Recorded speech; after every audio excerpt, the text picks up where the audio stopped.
Ya. Un aplauso. Estamos dándole la bienvenida, obviamente, al Eterno. Ya le hemos dado la bienvenida, pero siempre es bueno darle nuevamente la bienvenida a Él y a todos ustedes, hermanos, que nos miran por las redes sociales. Te damos gracias, hermano, hermana, por estar ahí, estudiando con nosotros y gozándose. Yo creo que hoy la enseñanza, más que una enseñanza profunda, es una enseñanza que es de mucho sentido. Tiene que ver con, tiene una relevancia para estos días y creo que todos podemos conectar con ella. La enseñanza de esta tarde, en este Shabbat post-Purim, es el Shabbat después de la celebración de Purim, pues todavía estamos dentro de esa algarabía, ¿verdad? Esa algarabía de regocijo, de salvación, de color, de comida, de celebración, porque hay que celebrar al Eterno. Cada vez que el Padre Celestial nos permite tener una salvación, no tiene que ser una salvación magnánima como del calibre de la que recibió el pueblo de Judá en Susa, Persia, pero yo creo que cada vez que el Señor nos da una salvación, hermanos, cualquier nivel, cualquier tamaño, tenemos que ser agradecidos y celebrar. Ayer aprendimos, mientras estábamos celebrando Shabbat congregacional, de que hay que ser agradecido y demostrar esa alegría. Tenemos días difíciles y pusimos la comparación sobre Israel, que han pasado estos 2 últimos años o año y medio, ha sido de un trastorno emocional bien profundo, la pérdida de seres queridos, la desconexión con seres queridos, no por voluntad propia, pero porque terroristas se llevaron gente como rehenes, y en esa espera y después recibirlos, los que han podido regresar vivos, y verlos cómo han venido en esa tristeza. Pero ahora que tuvieron la oportunidad de celebrar Purim, pues miramos de que el pueblo se une para celebrar Purim. ¿Qué quiere decir esto? ¿Qué quiere decir que el pueblo no siente realmente el dolor? Claro que sí siente dolor. Pero lo que nos enseña el libro de Esther es a eso, de que cuando hay momentos buenos hay que estar contentos, hay que estar agradecidos. Cuando hay momentos difíciles hay que pasar el momento de la dificultad con fe, mantenerse en confianza, mantenerse establecidos en esa emuná que es mucho mayor que nosotros. Pero cuando es tiempo de celebración, porque Dios ha hecho algo grande, entonces nosotros tenemos que celebrar, tenemos que reconocer, porque el no celebrar es decir que tomamos lo que Dios hizo como que no hizo nada. Y no podemos hacer así, porque la gratitud se demuestra con esa algarabía, con ese nivel de adoración, con ese nivel de alabanza que el Señor se merece.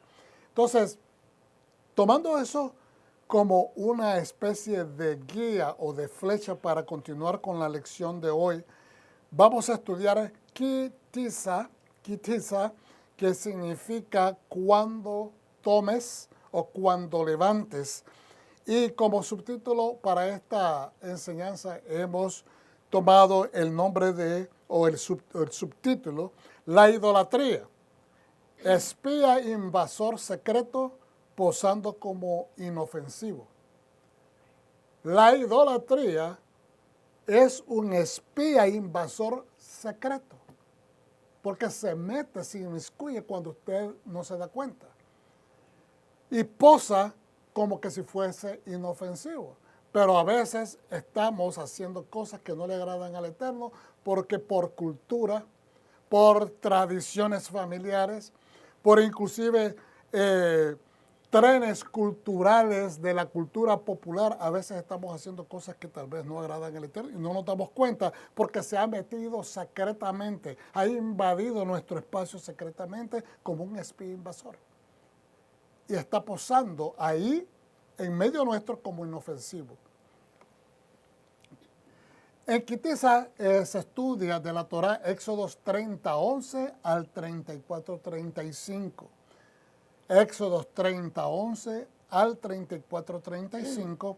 De los profetas se estudia Primera de Reyes 18, verso 1 al 39. Primera de Reyes 18, 1 al 39. Del Nuevo Testamento, Pacto Renovado, Marcos 9, 1 al 10. Marcos 9, 1 al 10. Somos raíces de la fe, somos raíces de la fe y somos una congregación mesiánica. Mi nombre es Gabriel Galán, pastor de esta congregación. Nos agradamos de observar la Torá y adorar a nuestro Padre Celestial, dando gracias por la gran labor que hizo Yeshua HaMashiach, Jesucristo el Mesías, y en la salvación que Él nos ha traído y la puerta que Él ha abierto para que nosotros nos podamos acercar al Padre en confianza. ¿Cuántos dicen amén? Amén. En el libro de Éxodo hay 111 mandamientos. Esta porción o enseñanza de Kitisa, que significa cuando levantes, es la parashá número 21 en el ciclo anual de estudio de la Torá. Es decir, desde Génesis hasta este momento es la porción número 21. Pero en sí es la porción número 9 del libro de Éxodo. O sea, vamos por la porción número 9 del libro de Éxodo. Pero ya hemos estudiado con esta un total de 21. En esta sidra o parashá Kitisa contiene 4 mandamientos performativos o positivos y 5 mandamientos prohibitivos o negativos. Vamos hacia adelante. Para preparar esta enseñanza estamos utilizando algunos puntos del Humash, de la Biblia, obviamente, que es nuestro fundamento, del libro Pearls of Wisdom, Perlas de Sabiduría del rabino Jonathan H. Beisetz. Siempre tengo problemas pronunciando ese nombre.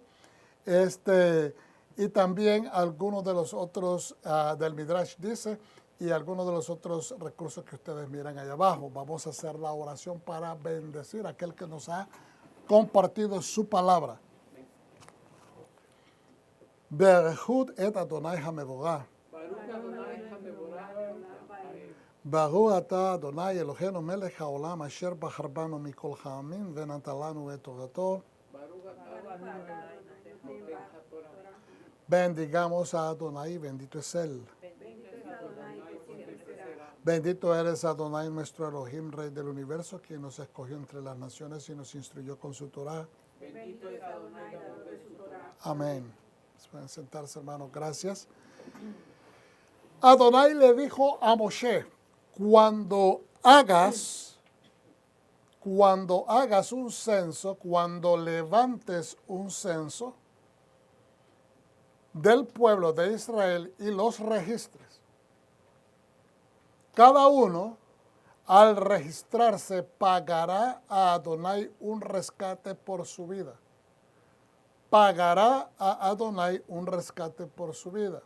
Está en colores y está acentuado o subrayado un rescate por su vida. Esto es un tax que se pone originalmente para prácticamente librar o redimir la cabeza de los ¿cómo se dice? Del pueblo, ¿ok? Porque originalmente cuando salen de Egipto, el Señor tiene programado, y esto es porque la Escritura lo establece de esa manera, de que cada uno de las familias, su primer hijo, iba a tomar representación en el templo que se iba eventualmente. Esto no fue que a Dios se le ocurrió de repente mandar a hacer un Mishkan. Dios iba eventualmente a dejarle saber al pueblo, pero el pueblo empezó a atropellar la voluntad de Dios, ¿verdad? Cometiendo errores. Entonces ahora, después de cierto tiempo que ellos están enfrente del Sinaí, el Señor dice, hay necesidad de tomar un censo. ¿Sabía Dios cuántas personas habían en Israel alrededor del Sinaí? Obviamente, Él es Dios, Él sabe. Pero la razón por la cual Dios manda a contar al pueblo, no es para que Él tenga un censo más exacto, es para que el pueblo entienda, el líder también, Moisés, los líderes entiendan que la nación que Dios está empezando a formar es una nación grande y que hay un potencial de poder. Entonces, dice, cada uno, cuando lo vayas a registrar, cuando vayas a levantar un censo y lo vayas a registrar, cada uno de ellos va a registrarse. ¿De qué manera? Pagando a Adonai un rescate por su vida, para evitar cualquier brote de plaga entre ellos durante el censo. Entonces, ¿cuál es la razón de pagar? Como nos va a contar, ellos están pagando el tax para ser contados, porque los líderes no podían ponerse a contar, ok, 1, 2, 3, 4, 5, es prohibido. ¿Ok? Dios no cuenta a la gente de esa manera, sino que van a dar un token o una pieza de plata para que después cuenten las monedas y basado en el conteo de las monedas se sepan exactamente cuántas personas hay. Y esto tiene una profundidad, por muy sencillo que para nosotros es hoy en día contar a la gente, porque utilizamos ese método, realmente en el occidente utilizamos ese método de contar cabezas. Pero para Dios no. Pero tiene una profundidad espiritual también, porque la manera como Dios cuenta a las personas, no los cuenta por simple numeración, sino que nos cuenta observando tu propia individualidad, observa tu individualidad, observa tu, digamos, tu carácter, tu persona. O sea, Dios conoce cada persona exactamente como es. Cuando Dios nos cuenta, when God counts you, cuando Dios te cuenta, no es como un número más. Es que si Dios te cuenta, te está dando un lugar dentro de su reino. Sí, cuando cuando el pastor está contando a sus ovejas, las ovejas tienen que pasar debajo de la vara del pastor. Y toda que pasa se va contando, ¿verdad? Pues cuando Dios va a contar a los seres humanos que son parte de su pueblo, Él no nos cuenta a manera de numeración, sino que nos cuenta individualmente. Como dice, tu singularidad es tan importante para Dios que Él no te mira por números, sino te mira por esa singularidad que eres. ¿Ves? Todos tus atributos, todos los que representas. Entonces, es una manera, no es la única forma de enseñar esto, pero es una de las formas que se puede llevar a interpretación. ¿Por qué es tan importante entender esto? Porque cuando Dios te cuenta, te está dando una parte en su reino. Quiere decir que tu singularidad es bien importante. Ayer estudiábamos durante el Shabbat congregacional qué tan importante fue para Mordejai dejarle saber, Mardoqueo, dejarle saber a Esther de que ella había sido levantada a esa posición tan especial de ser de haber sido levantada a la corona real para que Dios la usara para un momento como este. Para que Dios la usara para este momento histórico. Cantábamos hoy, ¿verdad?, durante la adoración, esa canción también, que es dedicada a la gesta que hizo Esther. Y que tremendamente al tiempo es para traer la enseñanza de Kitisa, que Dios te está contando porque Él tiene un espacio en su Torah. No estamos hablando del libro en sí, de la Torah. Cuando decimos de que Dios nos da una porción en su Torah, ¿ok? Podría también interpretarse, bueno, ¿cuándo naciste? ¿Ok? Nací en esta semana. Significa que tu porción de tu vida, de verdad, basada en tu fecha de nacimiento, es Kitisa. Un ejemplo. No estamos hablando de eso, estamos hablando de que Dios te da parte en el desarrollo histórico de tu vida en medio de tu gente, en medio de tu comunidad, en medio de tu país, en medio de este planeta llamado Tierra, históricamente en el año 1000, ¿verdad? Eso fue hace un siglo, 2025, ¿ok? En el año 7000, aleluya, 5785 en el calendario hebreo, te dio un lugar para que cuente tu vida, para que hagas algo a través de tu vida que impacte tu familia, que impacte tu comunidad, que hagas una parte dentro de la porción que Dios te ha dado. ¿Por qué se dice eso tradicionalmente, que Dios nos da una parte en su Torah? Porque la Torah está dentro de ti. Especialmente a través de Yeshua, el Mesías, el Verbo, ¿verdad? Que Dios envió hecho carne a este mundo para que nosotros ahora tengamos esa palabra dentro de nosotros, no a manera automatizada, no a manera de que porque recibí a Yeshua en mi vida como Salvador, porque he jurado a través de él servir al Padre, no significa que automáticamente va a haber un download de la palabra del Eterno en mi vida. Yo la tengo que estudiar para poderla asimilar. Pero me estoy refiriendo a que esa palabra que ya conoces, esa palabra que ya vives, esa palabra a la que tú obedeces, esa Torah a la cual tú sometes toda tu voluntad y te dejas santificar por ella, tiene un efecto en tu mundo inmediato, tiene un efecto en tus acciones. Por lo tanto, va a impactar a la gente que te ve, a la gente que trabaja contigo, a la gente que escucha tus palabras, cómo te expresas acerca de Dios. Eso impacta mucho más que predicar. Tu palabra a veces sirve como de ese token, como de esa pieza de plata.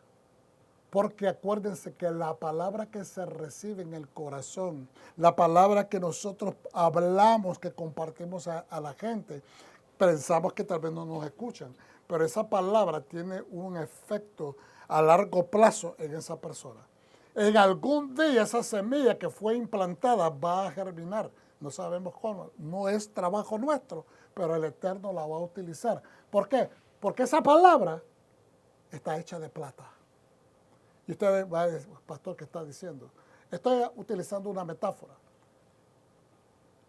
La Torah fue entregada a los seres humanos no a manera de hacernos la vida dificultosa, no a manera de que simplemente obedezcamos leyes. Fue entregada la Torah, hermanos y hermanas, pueblo del Eterno, fue entregada a la humanidad por obra y gracia de Dios. Fue hecho por misericordia de Dios, porque la humanidad estaba caída. Y entonces al introducir la palabra santa del Eterno a este mundo, Él empieza a santificar, empieza a separar, empieza a hacer su pueblo a través de meter esa palabra en los corazones y en las mentes de los seres humanos. ¿Estamos entendiendo? Entonces, fue a manera de misericordia, y el color de la misericordia es plata.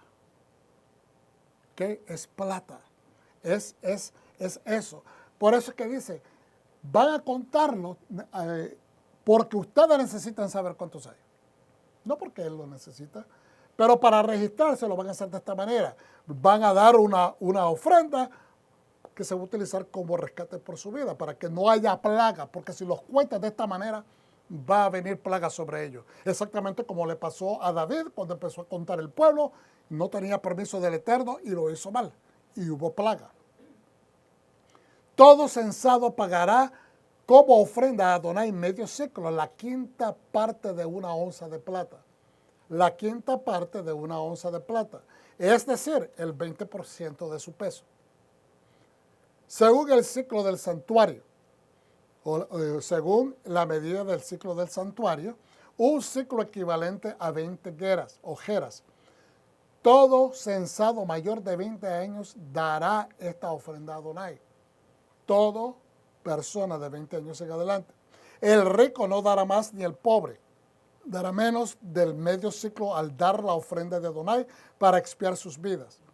Qué hermoso es ver de que Dios especialmente da la misma oportunidad a todos sin ver diferencias, sin hacer diferencia de personas.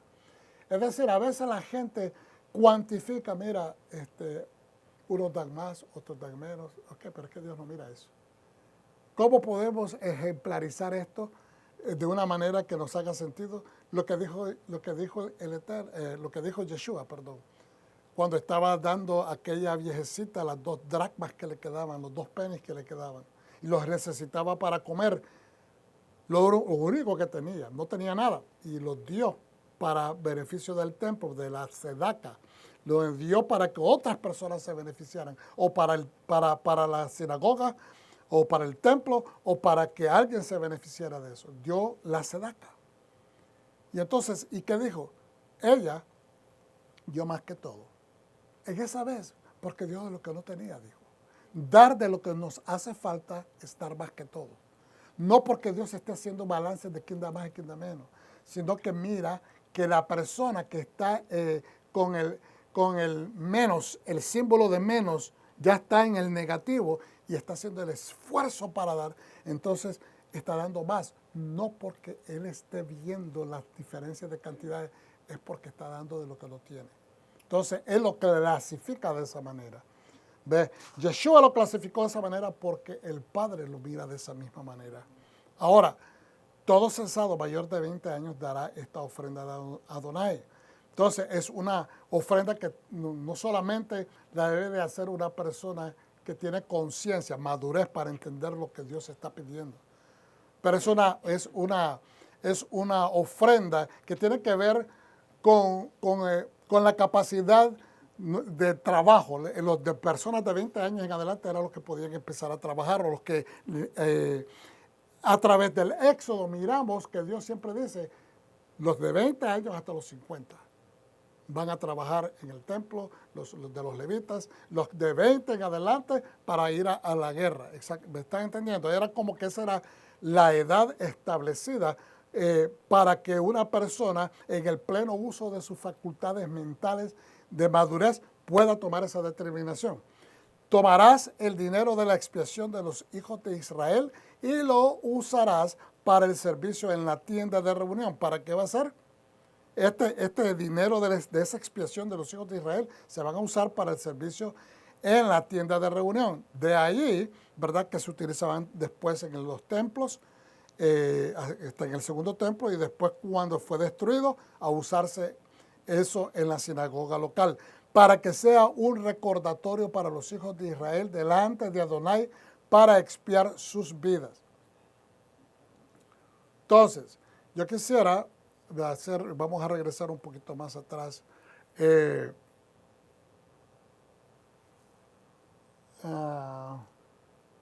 Quiero ver acá, estoy buscando, pensé que había puesto esto en su lugar apropiado, pero ¿qué pasó acá? Ok, vamos a ver, creo que aquí. Me fui hasta el fin, no sé si no lo puse entonces. Pero vamos a leerlo de acá porque si lo tengo. Me dispensan, hermano. A veces suceden estos pequeños errores.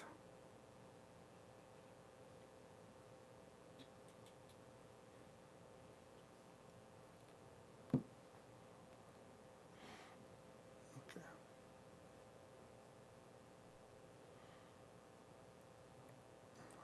Estoy seguro que lo hice, pero no sé dónde lo coloqué. Ok.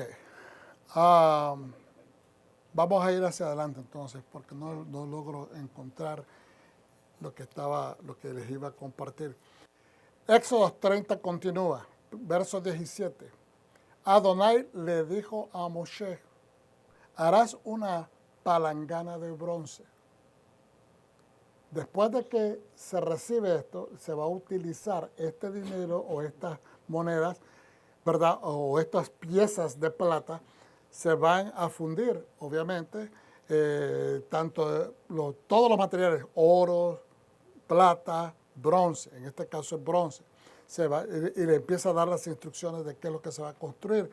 Adonai le dijo a Moshe, harás una palangana de bronce, eso es un lavacro, con base de bronce para lavar o para lavarse.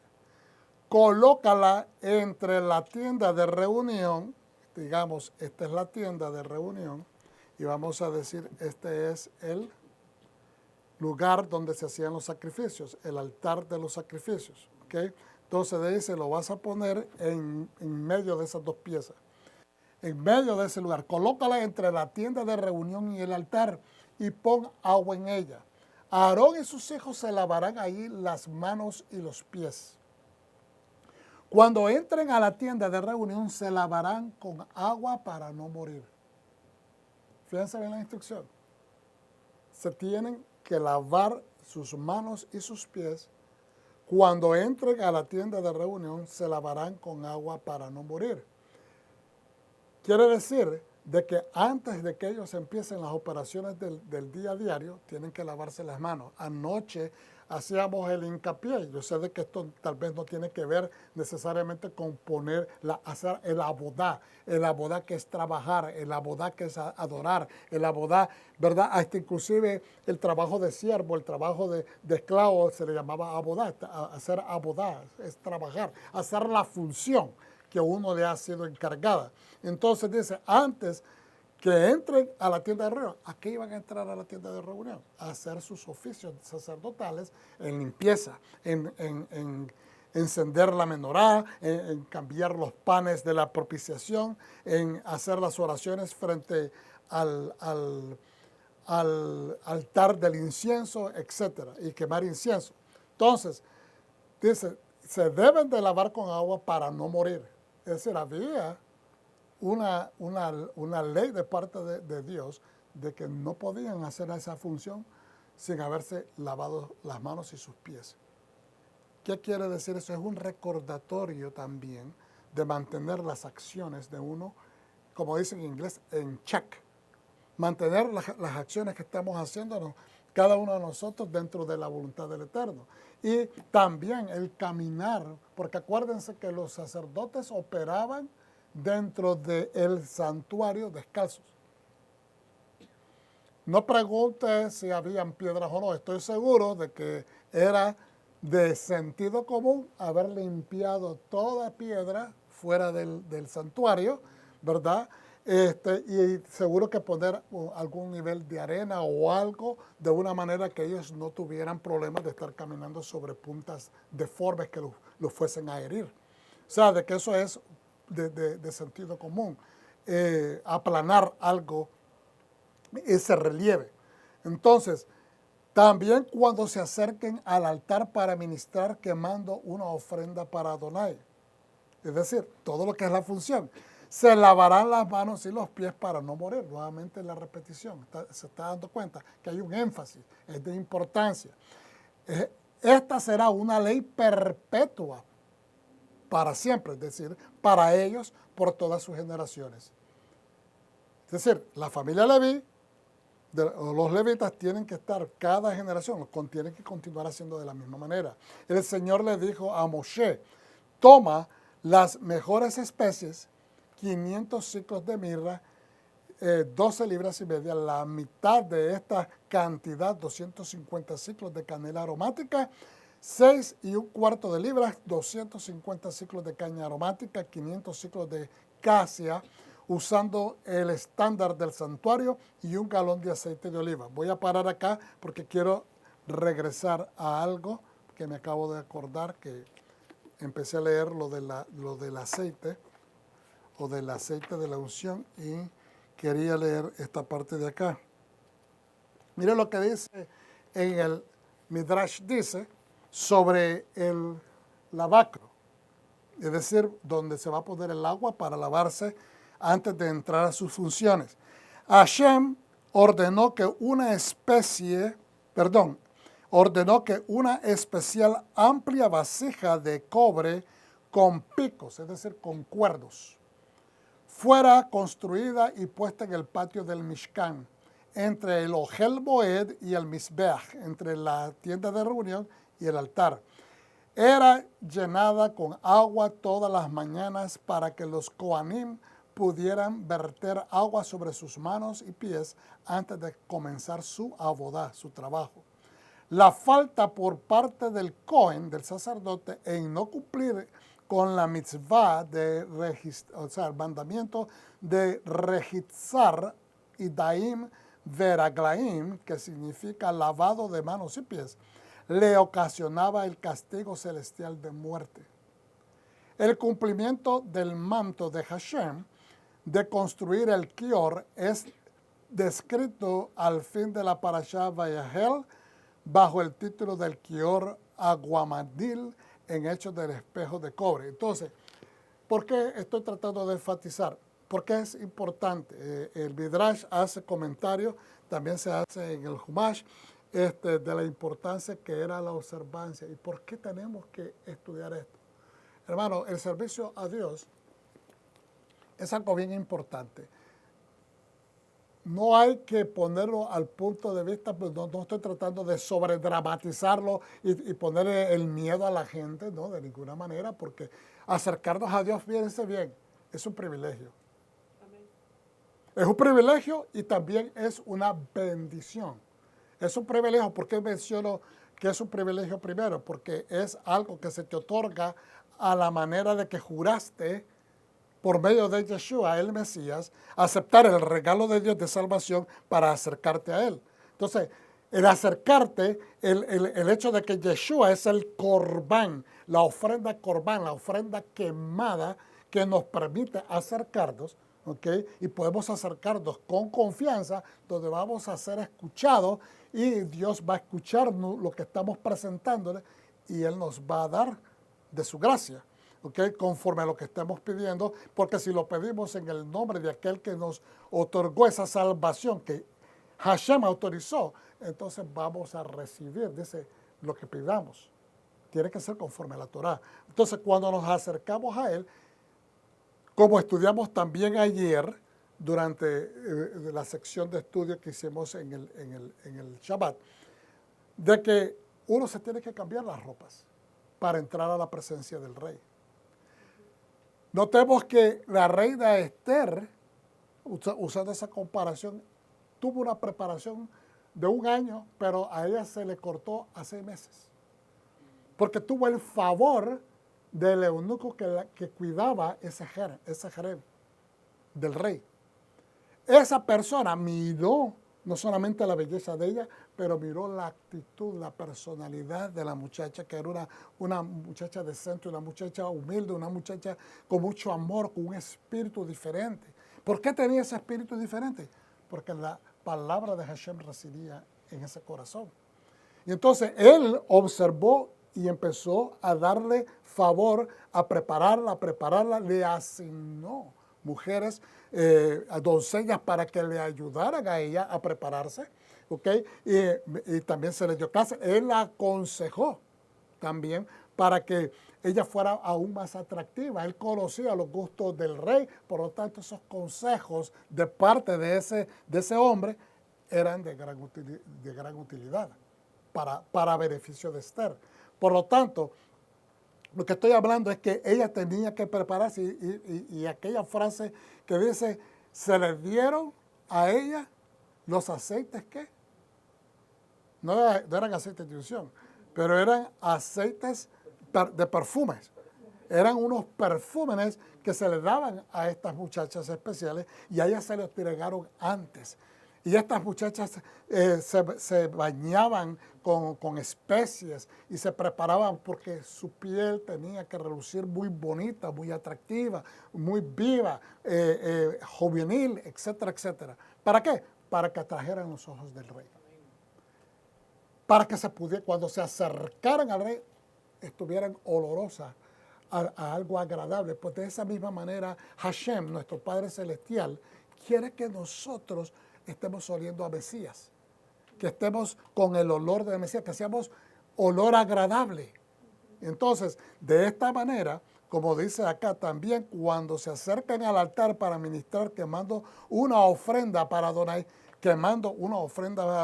se lavarán las manos. Cuando entren a la tienda de reunión, entonces no es una ofrenda de sacrificio animal, sino que es quemar incienso de olor agradable.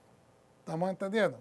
Entonces, pues, estamos haciendo una comparación para entender un poco más a fondo lo que se está diciendo acá. se lavarán las manos y los pies para no morir. Esta será una ley perpetua para ellos por todas sus generaciones. ¿Por qué? Porque el Señor le dijo a Moshe, toma las mejores especies. Después dice 500 ciclos de mirra y da todas las medidas. La mitad, dice, de esta será 250 ciclos de canela aromática, 6 y un cuarto de libra, 250 ciclos de caña aromática, 500 ciclos de casia, usando el estándar del santuario y un galón de aceite de oliva. Conviértelos en un aceite de la santa unción, mézclalos y perfúmalos como lo haría un perfumista experto. Obviamente, no creo, no es que esté dudando de la capacidad de Moshe, pero él no era un perfumista experto. Obviamente, Dios escogió, y en esta misma porción nos habla de una persona que que Dios escogió específicamente para hacer muchas cosas de diseño en el santuario. Dice en el versículo 28, el altar para los holocaustos, creo que me salté un verso, vamos al 27.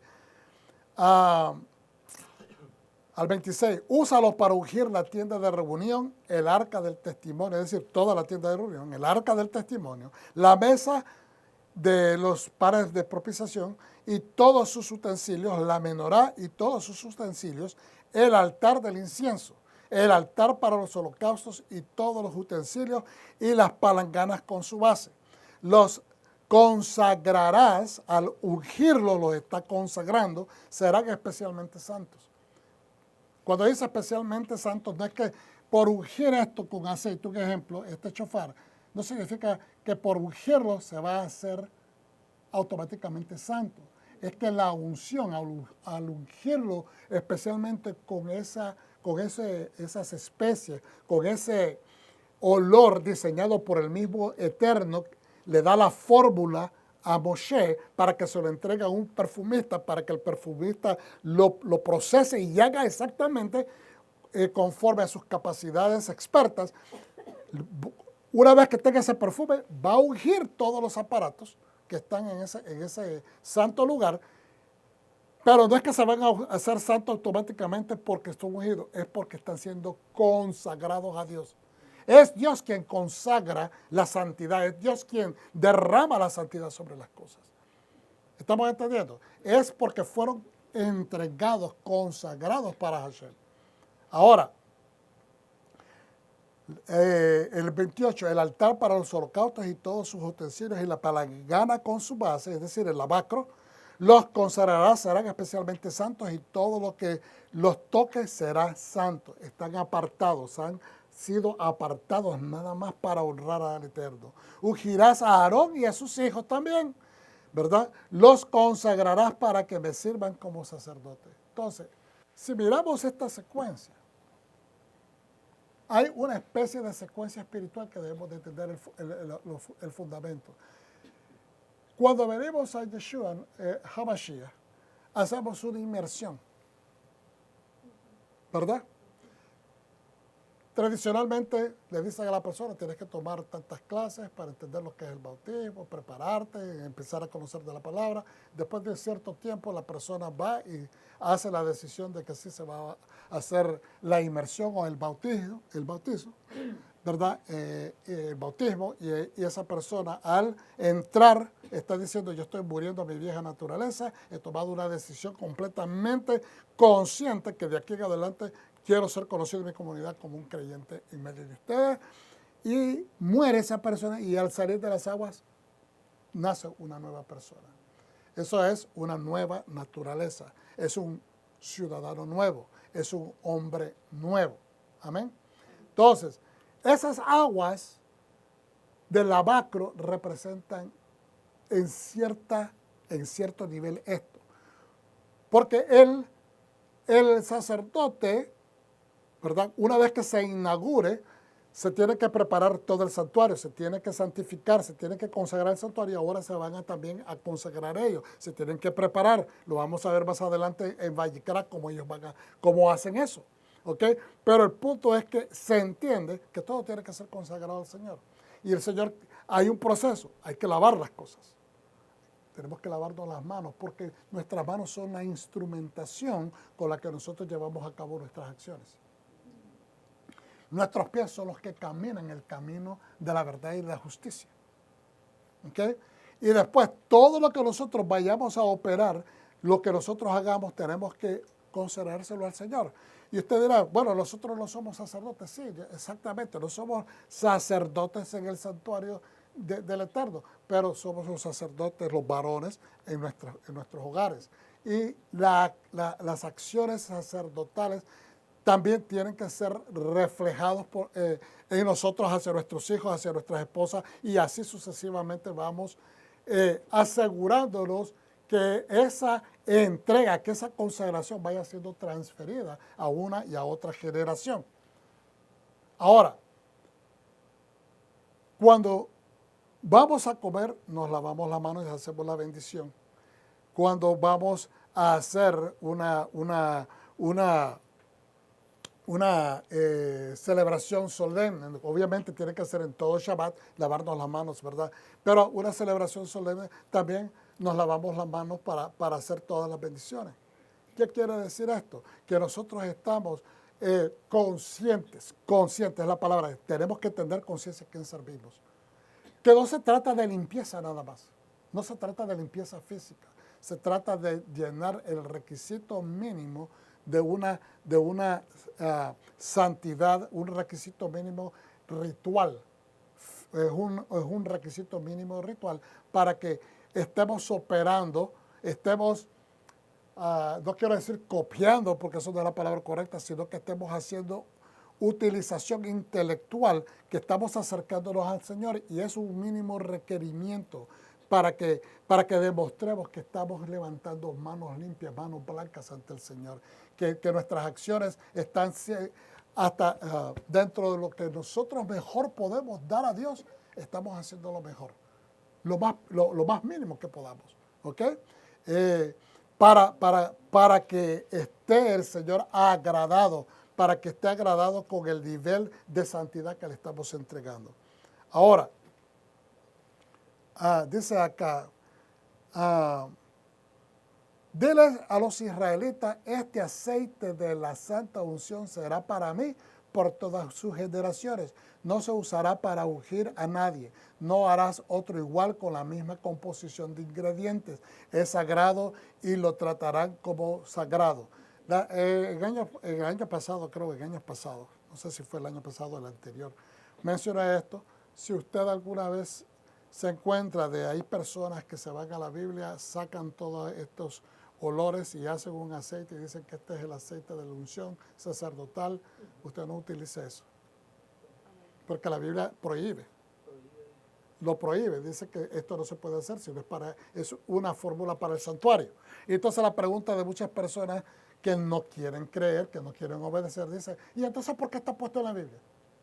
Está puesto en la Biblia y te lo está diciendo claramente. Esto es específicamente para los sacerdotes. No debes de usarlo para ungirte si no eres sacerdote. Entonces, es simplemente seguir la instrucción. No hay contradicción. Pastor, ¿por qué usted entonces enfatiza esto nuevamente? Es simple. Hemos venido estudiando la importancia que es seguir la instrucción. Hemos estado diciendo de que el Eterno le dio al hombre con su soplo de vida capacidad de comunicarse, capacidad de discernimiento intelectual, capacidad para aprender, ser inteligente, Entonces, ¿para qué? Porque él quería comunicarse efectivamente. Si no hay una comunicación efectiva, si hay un nivel, ¿verdad? Hay una situación que sirve de obstáculo en la comunicación entre Dios y el hombre, entre dos personas, ese mensaje no va a ser absorbido correctamente, por lo tanto el producto de la instrucción no va a ser exactamente lo que la persona prescribió, y por lo tal esa persona va a hacer un trabajo y esta persona va a quedar completamente desatisfecha o insatisfecha. Entonces, no se usará, dice acá en el versículo 32, para ungir a nadie. No harás otro igual con la misma composición de ingredientes. Es sagrado y lo tratarás como sagrado. cualquiera que haga otro igual o lo use contra una persona no autorizada será excluido de su pueblo. Voy a leer aquí también de el Midrash dice, porque creo que es importante, ya que estamos ahí. Ok, y dice, ok, el Shemen Hamishha, el aceite de la unción, fue preparado por Moshe en la siguiente manera. Hashem le dictó una lista de especies superiores, especificando su altura y peso. Su altura y peso. Cada especie fue machacada separadamente, luego las especies eran mezcladas y remojadas en agua para que su aroma fuera absorbido por el agua. Hermano, cuando nosotros seguimos la instrucción, nosotros estamos, esa agua de vida que es Yeshua, cuando nosotros venimos al bautizo, ¿verdad? O a la inmersión, cuando una persona por primera vez ha aceptado y ese juramento que va a servir al Dios de Israel a través de Yeshua, y viene y hace la inversión, esa persona está regenerándose en las aguas de la regeneración y sale, aunque usted no lo puede percibir con su propia nariz, pero se vuelve un olor agradable al Eterno porque ha sido limpiado a través de ese sacrificio, a través de esa obra que hizo Yeshua. ¿Ok? Digamos de esta manera metafórica que usted obtiene el olor fragante de Yeshua. ¿Estamos entendiendo? Porque Él le está dando de esa naturaleza, una nueva naturaleza de parte del mismo Dios a través de Él. Entonces, dice, cada especie fue machacada separadamente. Cada creyente se separa para Dios separadamente, individualmente. Luego las especies eran mezcladas y remojadas en agua para que su aroma fuera absorbido por el agua. Aceite de oliva era añadido a aquella agua y la mezcla era hervida, mezclada en el agua. Y ustedes saben que el aceite y el agua, ¿qué? No se mezclan. ¿Ok? Pero por un momento efímero, usted puede hacer una mezcla, pero lo que esa mezcla nos deja ver, si usted la observa, mientras está todavía el remolino de su remover, ¿no? Es que con esa fricción provocada por ese mover, porque químicamente el aceite se fragmenta en pequeñas partículas de aceite. Y son tan pequeñas que a usted le parece que se mezclaron, pero no. Pues mire lo que sucede. Aceite de oliva era añadido a aquella agua y la mezcla era hervida hasta que el agua se evapora y solo el aceite especiado quedaba. Es decir, esa agua sirve para ayudar que el aceite absorba ese olor de las especies. Usted sabe que yo tengo en mi casa, ¿okay?, un aceite que compramos recién casados estábamos, creo como unos 5 años después de nosotros habernos casado, mi esposo y yo, ¿verdad? Y yo agarré ese aceite virgen de oliva, nuevecito, lo vaciamos en una botellita bien bonita y le eché 3 pedazos de canela. Todos estos años han pasado, más de 20 ya. ¿Ok? Y usted lo destapa, pero está grueso el aceite. Yo solamente le eché canela. Y eso huele a canela, pero este proceso hace que al hervir, ¿verdad?, la mezcla, se evapora el agua y queda el olor bien impregnado en el aceite y el aceite queda aún, digamos, tal vez más líquido. ¿Ok? Mire lo que dice a continuación. Aquel aceite, el Shemen Hamishha, el aceite de unción, era preservado en un frasco para ser usado para el propósito de ungir a los Kohanim Gedolim, es decir, al sumo sacerdote y a los reyes de la dinastía de David. En la consagración del Mishkan, todas sus vasijas fueron también ungidas con el Shemen Hamishha, es decir, con el aceite de la unción. Hermano, Dios quiere que usted y yo, obedeciendo la instrucción que Él nos da, permitamos que a veces las situaciones de la vida, cuando usted está siguiendo la palabra, usted está llenando su vida con el agua de vida. Son las aguas de vida en Yeshua, porque usted está caminando con la Escritura. Usted está poniendo por obra la Escritura. ¿Qué es lo que pasa? Que usted va a encontrarse con qué cosa? Con los retos del mundo, con las contrariedades del mundo, porque el mundo no opera como usted. Se encuentra con esos topes, se encuentra con esa contradicción, se encuentra con esa controversia. Y entonces, a través de esa fricción, ¿ok? A través de esas pruebas, a través de esas dificultades, el agua se va evaporando y solamente va quedando el aceite del olor de una unción espiritual genuina. Por eso una persona que es creyente tiene que entender, las pruebas de la vida van a seguir siendo las pruebas de la vida. Muchas personas dicen esto, y perdonen que tal vez voy a tronchar o voy a pegarle algunas vacas religiosas, como le dicen, vacas santas a muchas personas, ¿ok? Pero mi intención no es ofender a nadie, mi intención es abrir el entendimiento a lo que, ¿verdad?, a través de lo que voy a decir. A veces hay personas que dicen que cuando uno viene a los caminos del Señor, las cosas se ponen difíciles, porque entonces el enemigo empieza a atacarte bien fuertemente. Mientras que hay un nivel de sensatez en lo que se está diciendo, porque sí creo que hay una lucha espiritual, ¿ok? No necesariamente se intensifica tu lucha contra las cosas físicas en la vida porque estás sirviendo a Dios. Porque la misma Escritura dice Dios que si nos ponemos su palabra por obra, Él mismo se va a encargar de bendecirte. ¿Lo dice o no lo dice? Un montón de veces. ¿Cuántos dicen amén? ¿Es verdad lo que estoy diciendo o no? Esas son las promesas. Que Dios dice, si me sirves y pones la palabra por obra, estas bendiciones te van a seguir. Amén. Entonces, ¿qué es lo que sucede? ¿Por qué la gente dice eso? Porque se ha tomado la actitud de que Dios tiene que resolver todo a una manera milagrosa.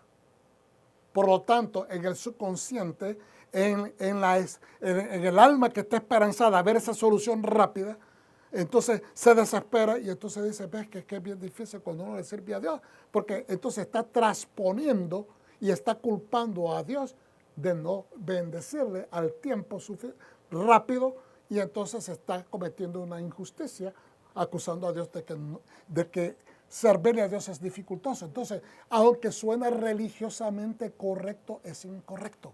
Porque estamos contradiciendo, estamos a manera de Amalek, estar debilitando aún más la fe.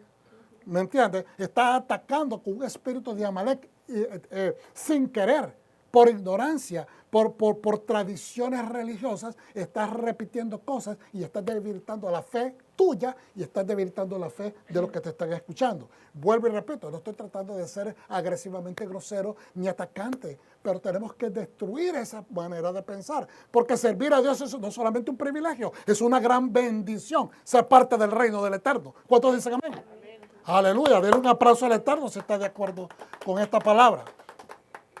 Es importante, hermano.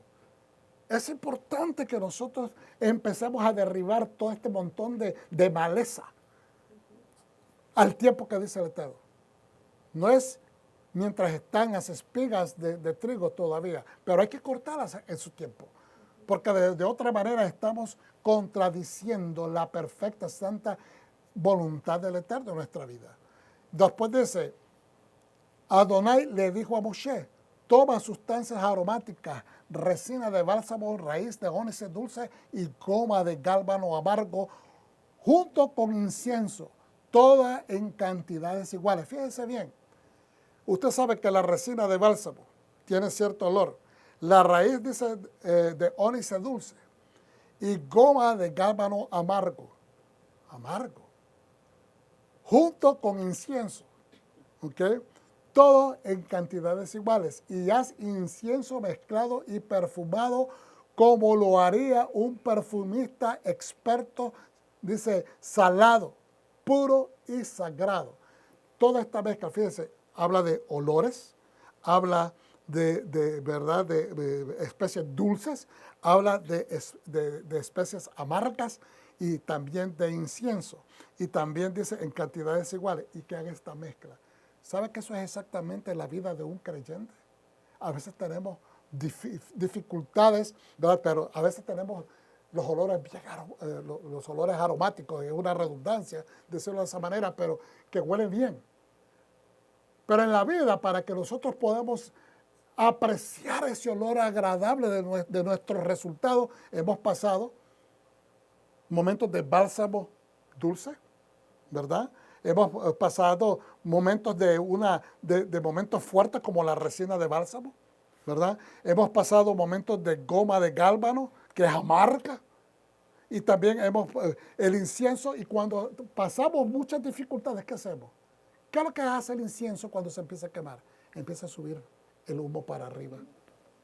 Y la familia de los levitas que se especializaba en hacer el incienso, ellos descubrieron una manera que solamente ellos sabían cómo.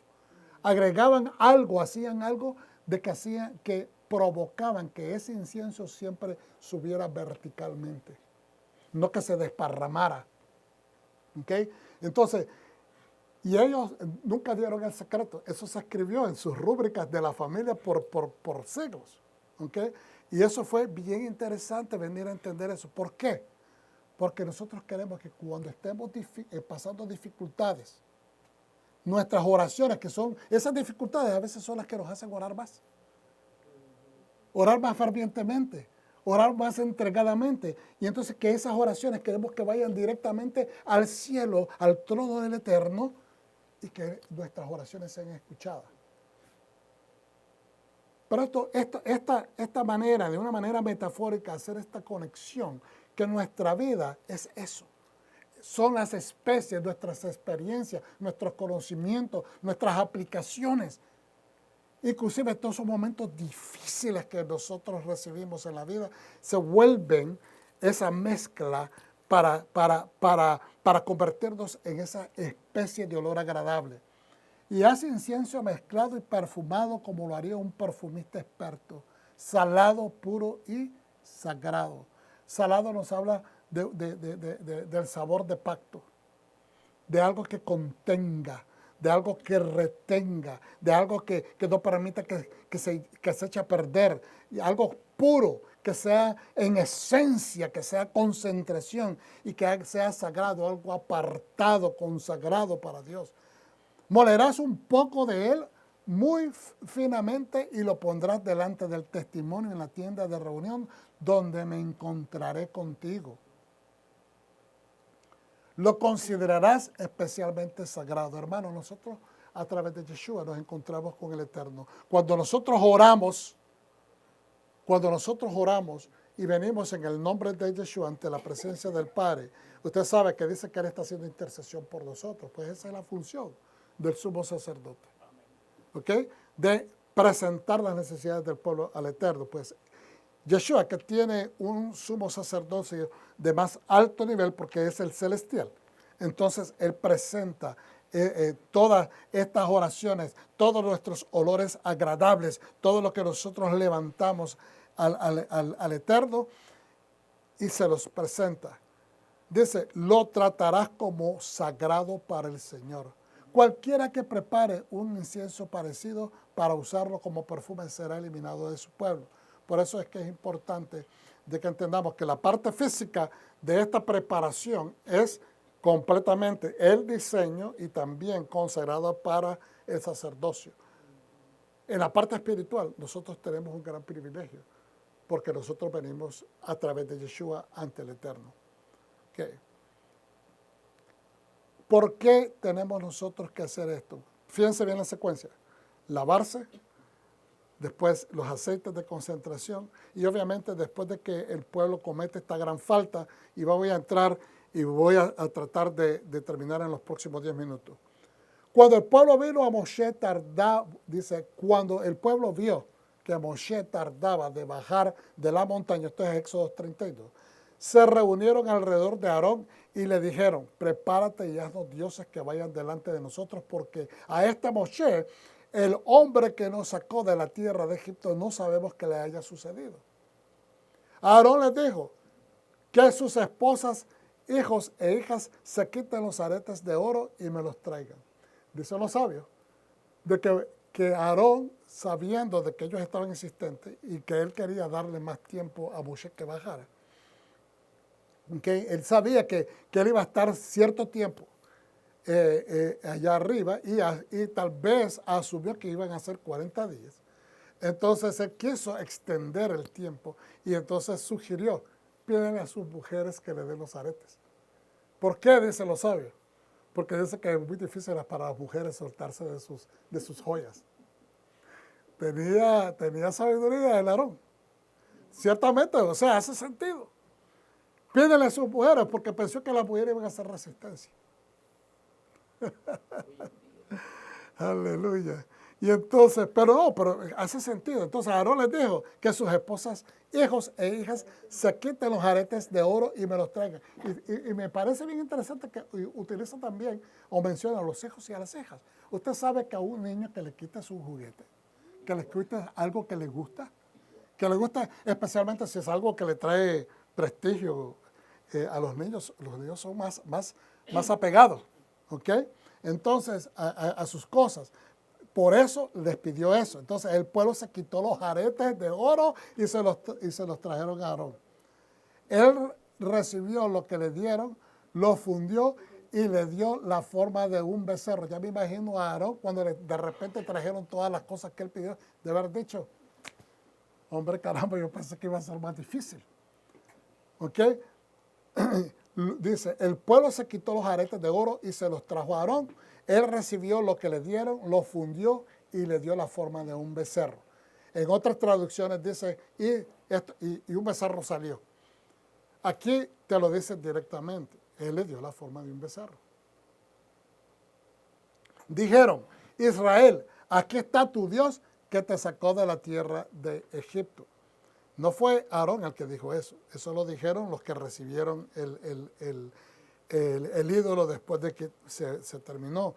Al ver esto, Aarón construyó un altar delante del altar y proclamó. Fíjense bien, Aarón construyó un altar delante del altar y proclamó.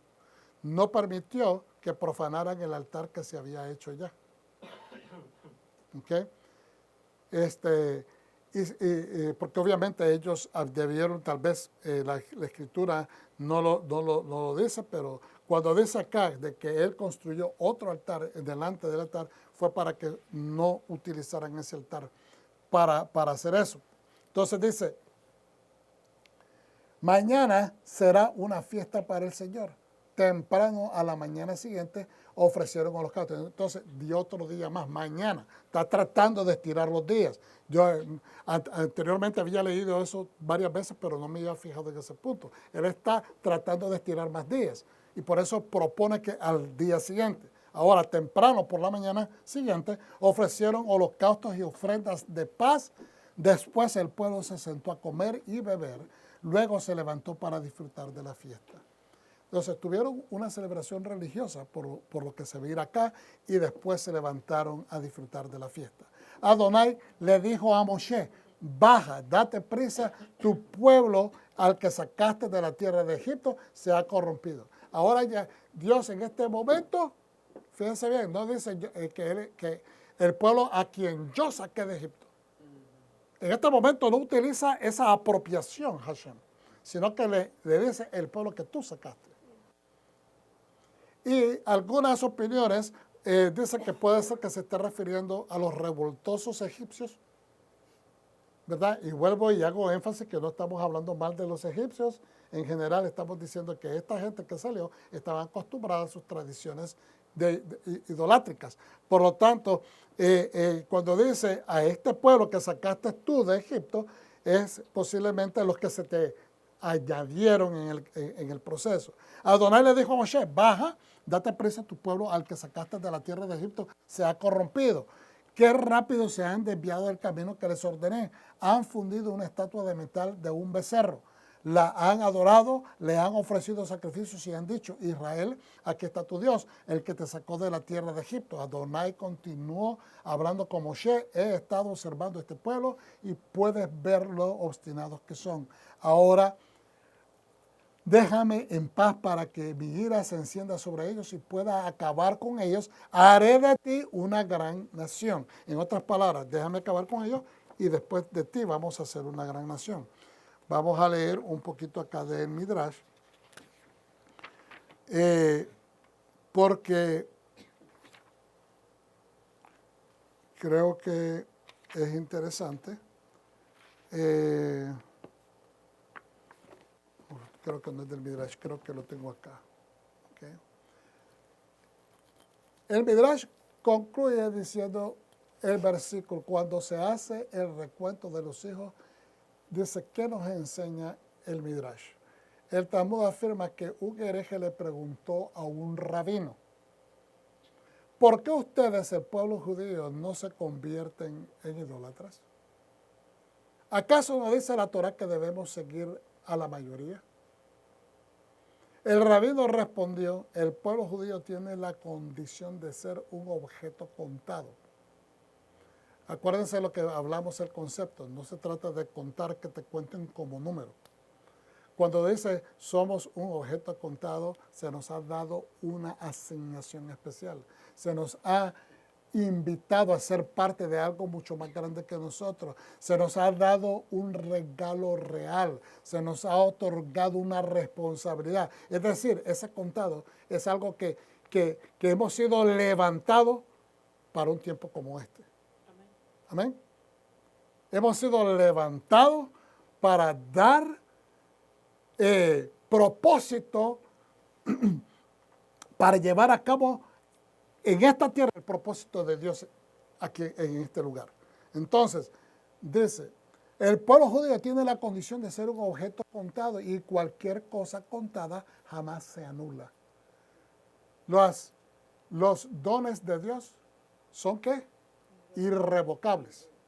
Entonces, cuando Dios te ha contado, cuando Dios te ha dado una parte y la persona dijo, sí, yo acepto, sí, yo voy a hacerlo, como lo dijeron en el monte Sinaí, es verdad que ellos le dijeron, lo que dice Hashem, eso vamos a hacer. Entonces, cuando ellos aceptan esa batuta, esa responsabilidad, tenemos que entender de que ellos no van a ser anulados simplemente porque unos o dos o tres o miles hagan algo mal, mientras que el resto, la mayor cantidad, no está haciendo las cosas mal.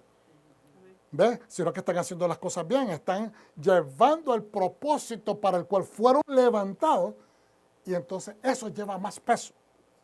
Eso lleva más peso. Entonces, en este caso, le dice el hereje, nuevamente quiero repetirlo, no sé si ustedes lo notaron. ¿Por qué ustedes, el pueblo judío, no se convierten a la idolatría? ¿Acaso no dice la Torah que debemos seguir a la mayoría? No, eso no es lo que dice la Torah. ¿Se acuerdan que dice especialmente en una parte, ahorita no recuerdo los versos exactos, pero dice de que no debemos de hacer injusticia basado por irnos con la mayoría, que no debemos de hacer injusticia? ¿Okay? Que tampoco debemos de darle la razón al rico porque es rico y al pobre descobijarlo. Tampoco dice, y también dice de que no debemos de irnos con el pobre porque simplemente queremos ser buenos con su condición de pobre y también le cometamos injusticia al rico. Si el pobre está siendo injusto, injusticia es injusticia. Pero cuando dicen de que con la mayoría, es que cuando el sentido común, cuando habla de seguir la mayoría, es cuando la mayoría dice, vamos a poner este ejemplo, vamos a servir a Dios. La mayoría está diciendo, pero hay una minoría, un 5 o un 10% que dice, no, queremos hacer idolatría. Pues no. Cuando el contexto acá es que cuando tenemos que irnos con la mayoría, es cuando vamos a hacer las cosas correctamente. Entonces, el Midrash alude a esta conversación. Muchos hombres, las naciones del mundo, cuando dice muchos hombres, las naciones del mundo, dicen, no tienen salvación en Dios. Eso es lo que le dijeron a David en uno de los salmos. Y por lo tanto sirven a los ídolos. No tienen salvación en Dios y por tanto sirven a los ídolos. Sin embargo, el pueblo judío dice, tú, Señor, eres mi escudo. Eso también lo dijo David. Tú, Señor, eres mi escudo. Y no servimos a los ídolos. ¿Y por qué no seguimos a la mayoría de la humanidad y al resto del mundo? Porque somos un pueblo contado, somos un pueblo que hemos sido invitados, traídos hacia adentro, hemos sido marcados por Hashem, somos un pueblo escogido, se nos ha dado esa responsabilidad. Entonces, porque somos un pueblo contado, cuando se hace la suma de los hijos. Porque somos un pueblo contado cuando se hace la suma de los hijos. Y uno dice, ¿qué significa eso? Bueno, cuando nosotros somos contados, tenemos que considerar, hermano, nuestra descendencia, que de lo que nosotros hagamos hoy va a tener efecto en la próxima generación, en la tercera generación, en la cuarta generación, de lo que nosotros fundamentemos, de la manera que tomemos el regalo, de la manera que tomemos ese llamamiento que dice, ha sido levantado para tiempos como este. Entonces, eso va a tener efecto en tus hijos. Y eso va a tener efecto en tus nietos. Amén. Entonces, porque somos un pueblo contado, cuando se hace la suma de los hijos, no nos anulamos. ¿Qué significa no nos anulamos? Fíjense en amarillo. No nos mezclamos, no nos diluimos. El diluirse es lo peor que le puede pasar a una persona creyente. Y usted dirá, pastor, ¿a qué se está refiriendo? No solamente que el concepto, yo sé que lo entendemos, de que diluirnos, es decir, mezclarnos hasta el punto que perdamos ese olor aceite de unción, ese olor agradable, ese olor que causa satisfacción en las narices del Eterno. Entonces, ¿pero qué significa diluirse? Tenemos un café espeso, un ejemplo, un café, ¿verdad? Espeso, pero si le echo más agua, y le echo más agua, y la cantidad de agua se vuelve mucho más de lo que está recomendado para que sintamos el sabor del café. Entonces, perdió por completo, no por completo quizás el sabor, pero se diluyó hasta el punto de que el sabor es inefectivo, no se siente lo mismo. ¿Estamos entendiendo? Ha perdido su sabor. ¿Qué dice Yeshua? Si la sal ya no sala, ha perdido su sabor, ¿para qué sirve? O sea, su propósito se desvinculó del llamado que está llamado a hacer la sal, que es salar, dar sabor. Amén. Ok, yo sé, pastor, ya eso lo entendemos, perfecto, pero este es el punto. Y mira lo que dice, no nos anulemos. Hermano, nosotros no podemos caminar como el mundo camina. No estoy siendo paternalista diciendo esto, no quiero sonar paternalista, regañón. No nos anulemos. El no brillar con la luz del Eterno nos estamos anulando. Ya el mundo nos quiere anular, pero no podemos dejar de brillar. Ahora, mezclarnos en medio de la gente hasta el punto que no se mira la brillantez. ¿Qué dice Yeshua? Una ciudad, ¿verdad?, que está sobre una montaña no puede dejar de brillar. Es decir, tenemos que seguir brillando. No nos mezclemos en medio de tanta gente de que no seamos efectivos alumbrando. No nos diluyamos entre las naciones del mundo y solo servimos a ti. Diluirnos, y para que quede mucho más claro, porque quiero asegurarme, mire lo que dice en esta misma parte de esta rendición. Esto es tomado de este libro de las perlas de sabiduría del rabino Jonathan H. Beshetz, que en sus notas sobre Kitisa, sobre esta porción, y dice lo siguiente: según la Torah, si un alimento no kosher se mezcla con alimentos kosher similares, no es que sean de otro tipo. Según la Torah, si un alimento no kosher se mezcla con alimentos kosher similares, como por ejemplo una rebanada de queso que no es kosher, cayó por error con rebanadas de queso que sí es kosher. Se puede comer todas las rebanadas. Sí se pueden comer todas las rebanadas. ¿Por qué? Porque hay una mayor cantidad, ¿ok?, de queso kosher que hace que aquello que no era kosher se limpie. En otras palabras, entre más nosotros tengamos la esencia de Dios en medio de nosotros, podemos afectar positivamente, influenciar positivamente a una persona que no conoce mucho de Dios, que no se comporta apropiadamente en relación a las cosas de Dios. Pero al estar todos nosotros unidos, podemos positivamente influenciar a esa persona, ayudarle a corregir esas cosas, encauzarla, animarla, que siga adelante, que no se dé por vencida, ¿ok? En vez de atacarla, diciéndole, usted esto, usted lo otro, aquí que nadie es perfecto. La Torah no es para herir a la gente, la Torah es para levantar a la gente. La ley de Dios no es para acusar y condenar, la ley de Dios es para libertar a la gente que quiere conocer a Dios.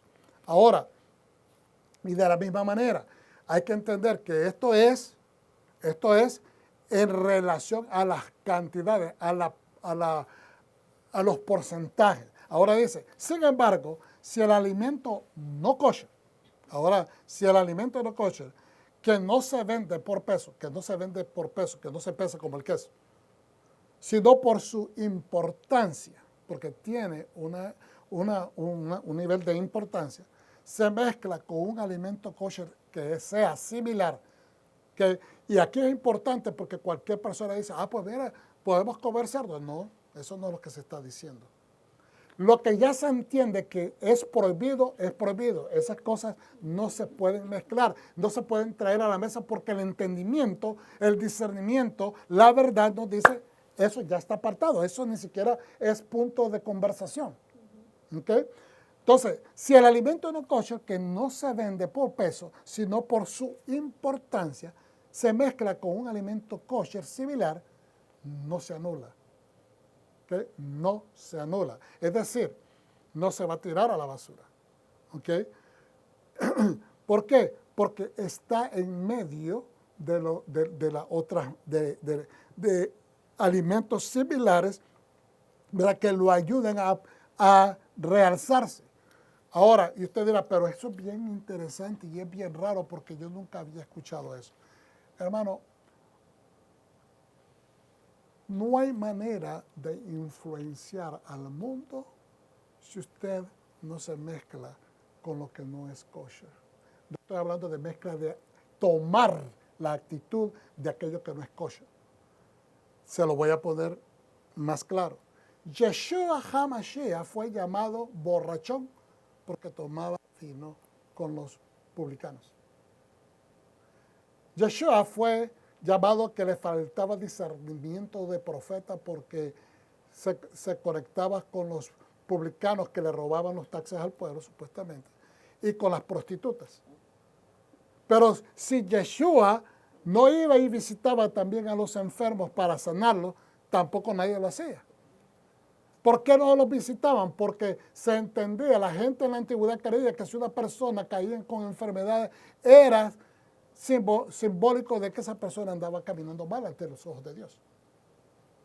De que era causa de pecado, no todo el tiempo.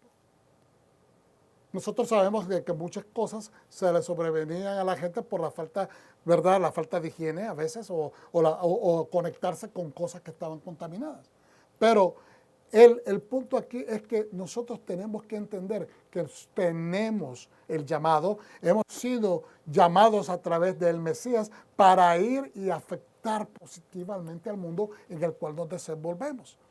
No va a cambiar el mundo si no tienen un ejemplo. No va a cambiar el mundo si nosotros no brillamos con esa luz. No va a cambiar lo que no es kosher, no va a ser impactado si lo kosher no le brilla, no lo envuelve, no lo trata de aproximar e influenciar.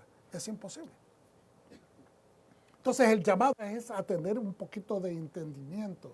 Quizás mi explicación todavía le sigue siendo difícil de entender, pero la mejor manera que puedo decirle, la luz una lucecita en toda la oscuridad, una lucecita alumbra. Y eso es lo que se necesita de parte de nosotros. Un poquito de luz para afectar en la oscuridad inmediata donde nosotros nos desenvolvemos. Ahora, hay que entender de que hay cosas bien importantes en referencia a la aplicación de estos conceptos. Vamos rápido, yo les dije que iba a terminar en 10 minutos y aquí estamos. Entonces, ¿quién necesita la corrección? ¿El que sigue el camino o el descarriado? ¿Quién necesita la corrección? ¿El que sigue el camino o el descarriado? ¿Quién necesita rehabilitación? ¿El que no tiene vicios o el alcohólico y el drogadicto? ¿Quién necesita perdón? ¿El justo y correcto o el pecador transgresor? Son preguntas bien sencillas y al punto. A veces la gente está acusando y victimando más al descarriado, al drogadicto, a la prostituta, al transgresor, al pecador. Esas son la gente que necesitamos ir a curar. Esa es la gente que necesita escuchar de la palabra. Esa es la gente que necesita de la misericordia del Eterno, que tiene que ser proyectada por medio de nosotros. ¿Cuántos dicen amén? Solamente la pastora dijo amén. A eso es lo que se refería Yeshua cuando nos indica que el pastor deja a las 99 ovejas en su corral. Están encontradas, están a salvo. Y se va a buscar a la perdida, a la herida o a la que está atascada en algún barranco porque no ha regresado. Por eso es que no ha regresado, porque posiblemente se fue hacia un barranco y no sabe cómo salir de ahí. No puede salir del peligro. Lucas 15:8, 10 dice de la parábola de la moneda perdida. Usted se llevó la coronita ayer. Por favor, me la trae, pastora. Gracias. La parábola de la moneda perdida, Lucas 15:8, 10 dice, ¿o qué mujer que tiene 10 dracmas, si pierde una dracma, no enciende la lámpara y barre la casa y busca con diligencia hasta encontrarla? No sé si esta tiene 10, pero vamos a contarla por si acaso. 1, 2, 3, 4, 5, 6, 7, 8, 9, 10. Tiene 11. Si no contamos esta, hay 10. Una de estas moneditas se le había perdido a la dama, porque esto lo había recibido de parte de su novio o su comprometido, su marido, ¿verdad? Y ya empieza a ser su marido desde el momento que contraen el compromiso. Y entonces se la había perdido, por eso anda desesperada ella buscando esa monedita, porque eso representa su fidelidad a la relación que tiene. Como se le cayó, digamos, esta monedita de la punta, está desesperada porque significa que ella no le puso atención al regalo que representa su compromiso con su prometido. Entonces, ¿qué pasa? Ella enciende la luz y barre la casa y busca con diligencia hasta encontrarla. Y cuando la encuentra, reúne a sus amigas y vecinas diciendo, gozaos conmigo. ¿Por qué ella va a ir a hacer ese anuncio? ¿Qué importancia tiene una moneda? ¿Era una moneda de un oro súper especial? No, era eso. Representa su fidelidad a su compromiso. Porque he encontrado la dracma que había perdido. Así os digo que hay gozo delante de los ángeles de Dios por un pecador que se arrepiente. Cuando nosotros logramos ensamblar a una persona a través de compartir el evangelio de el Mesías, que es la buena nueva del Padre Celestial, nosotros estamos reensamblando a esa persona a su lugar y propósito, para que él también pueda conectarse a la corona, a esa corona de Yeshua. Usted tal vez nunca lo ha pensado de esa manera, pero cada uno de nosotros somos una piedrita que tiene su brillo como una piedra preciosa que está en la corona del Mesías. Es una metáfora, pero tal vez nunca lo había visto usted. Cada persona que se arrepiente se vuelve en esa piedrita especial, en esa joya que se va poniendo y está en la corona del Mesías. Lucas, parábola de la oveja perdida, ya creo que el sentido está completo, no quiero alargar la enseñanza, pero sí podría decir de que Elías, el profeta, hermanos, en el momento que él hace la lucha contra los sacerdotes de Baal, es un gran ejemplo de cómo estos adoradores de los Baales se cortaron, se hirieron, se trataron de convencer al pueblo que el Dios que ellos adoraban era la idolatría que ellos estaban cometiendo, eran los dioses correctos que el pueblo de Israel tenía que continuar adorando. Obviamente esta generación está perpetuando estas adoraciones porque han habido generaciones ya que se habían desconectado del servicio al Dios eterno, al Dios de Israel. Por lo tanto, desconocían la verdad. Pero es aquí un siervo, un enviado de parte del Eterno, Elías, el profeta, viene a confrontar a Ahaz, ¿verdad? Y a su esposa, no es Israel, ¿cómo es que se llama esta mujer? Se me enredó el nombre. Jezabel, gracias. Entonces Acab convocó a todos los hijos de Israel y reunió a los profetas en el monte Carmelo. Ellos quieren hacer un despliegue de que ellos tienen no solamente autoridad, pero que tienen el poder a través de sus dioses. Y acercándose Elías a todo el pueblo dijo, ¿hasta cuándo claudicaréis vosotros entre dos pensamientos? Están saltando con los Baales y están saltando con Dios. Adoraban a Dios como que era un Dios importante, pero no lo adoraban en consagración. Entonces, Adonai es Dios, seguirle a él. Y si van a seguir a Baal, ir en pos de él, decídanse a quién van a servir. Y el pueblo no respondió palabra, y Elías volvió a decir al pueblo, solo yo he quedado profeta de Adonai, mas de los profetas de Baal hay 450 hombres. Dénseles pues 2 bueyes y escojan ellos uno y córtenlo en pedazos y pónganlo sobre la leña, pero no pongan fuego debajo, y yo prepararé el otro buey y lo pondré sobre leña y ningún fuego pondré debajo. Invocad luego vosotros el nombre de vuestros dioses y yo invocaré el nombre de Adonai, y el Dios que respondiera por medio de fuego, ese sea Dios, ese sea el verdadero Dios. Y todo el pueblo respondió diciendo, bien dicho. Porque el pueblo siempre quiere demostraciones de poder. Quieren demostraciones milagrosas. No quieren dejarse guiar por lo que está escrito. Quieren demostraciones milagrosas. Entonces Elías dijo a los profetas de Baal, escogeos un buey y preparadlo vosotros primero, pues que sois los más. Es decir, ustedes son la mayoría, vayan y hagan primero. E invocad el nombre de vuestros dioses, mas no pongáis fuego debajo. Y ellos tomaron el buey que les fue dado y lo prepararon e invocaron el nombre de Baal desde la mañana hasta el mediodía, diciendo, Baal, respóndanos, Baal, respóndanos.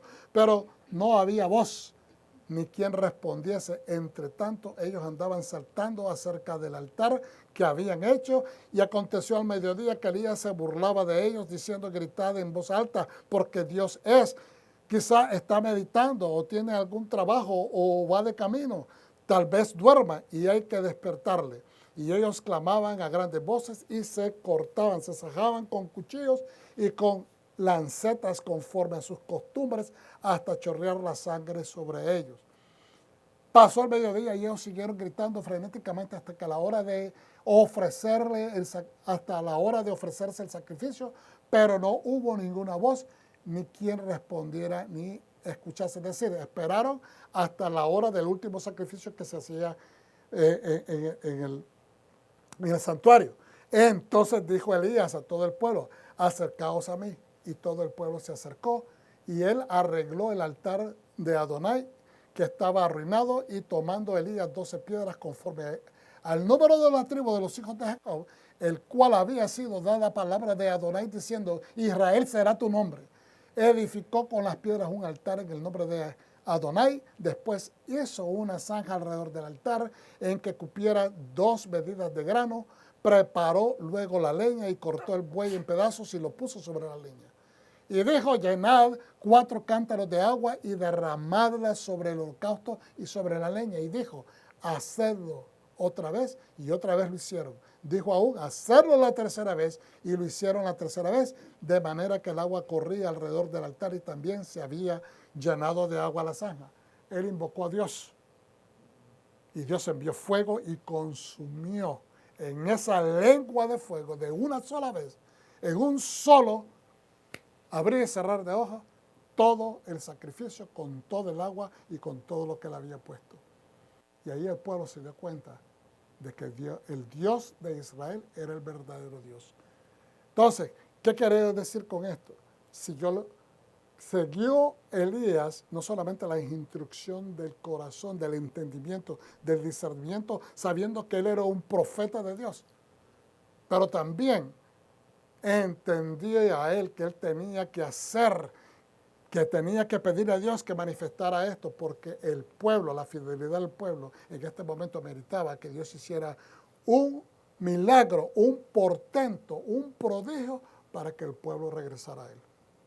A veces Dios lo va a hacer, pero nosotros tenemos que entender que lo que está escrito es lo que nosotros tenemos que honrar. Lo que está escrito es la prescripción que tenemos que seguir. No son señales y prodigios lo que tenemos que buscar de parte del Eterno en tiempos como hoy. Es prescribirnos a lo que ya está escrito. Es seguir la instrucción conforme a su voluntad. ¿Cuántos dicen amén? ¿Lo recibe el pueblo de Dios? Amén. Padre Santo, te damos la honra, la gloria, la bendición, Señor, que esta enseñanza sea de gran entendimiento. Padre mío, es mi oración que abra los ojos, que abra los corazones. Y Dios mío, que la palabra de Dios, que la obediencia no sea vista como una especie de imposición, sino que sea vista como la llave que abre la puerta a la libertad espiritual. Te damos honra, gloria, adoración y te damos siempre agradecimiento. En el nombre de Yeshua, nuestro Mashiach. Amén. Y todos decimos Shalom.